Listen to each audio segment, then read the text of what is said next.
कति वर्षको हो यो गङ्गा सर? 3 वर्ष जतिको होला। 3 वर्षको भयो। जग्दै एकैछिन। कतिको बलिएछ हौ यो बल्ले त खसी जस्तै गङ्गा सर? बल्लै छ यहाँ हेर्नु बस्छ। इसै बस हो। खसी जस्तै बल्ले छ।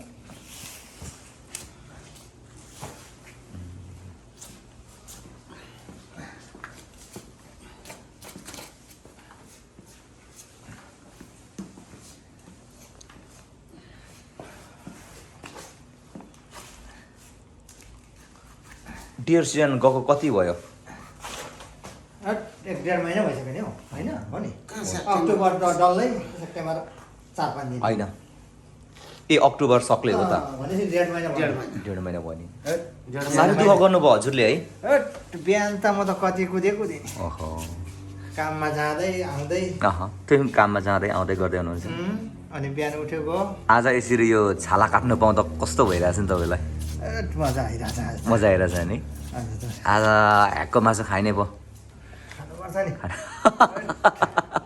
बल्ल बल्ल ल ल कहिले कहिले मार्दै गऱ्यो भने अँ मजा लाग्छ नि। मार्नै सकिएन भने पो फेरि जङ्गलको कुरा नि हुन्छ नि। साह्रै जङ्गली। दाना पानी दिएर पालेको हुँदै होइन। गयो। सुँगुर जस्तो पर्न। त्यही त अस्ति यही भएको टुङमुनि आइसकेको पनि भएको अनि त्यस्तो हुन्छ कहिले नि। अनि अस्ति के छेउमा आएर के अड्क्यो भन्दै हुनुहुन्थ्यो नि? ए बो त्यो के भोइस भाएरै भएन हेरिरहेछ हान चाहिँ भाएरै हुँदैन। अँ तर त्यो मैले माइलाको बो चलाएको थिएँ कि नजानेर नजानेर रहेछ। अनि पछाडि फेरि उहाँको बो फेरि नजिक आएको थियो अरे नि। फायर गरेको अरे डोरी चुट्यो अरे भन्थ्यो होइन? के भित्र सफा गरेर बुढा आएछ। अब अर्को मिसन के छ तपाईँको?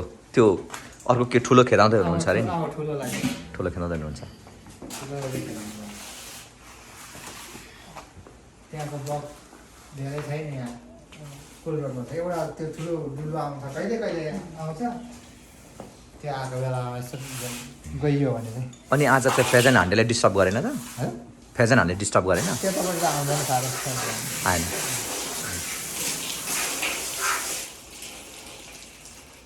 उहाँ चाहिँ गङ्गा सर एकदम एक्सपर्ट हुनुहुन्छ। हात लगाएर त्यो काका टाँसेको है बताएन कि माथि त छैन होला। बनाउनु पनि गाह्रो छ नि। त्यसमा पनि लागेको छ। त्यो लागेको चाहिँ अर्कैतिर राख्नु होला ल।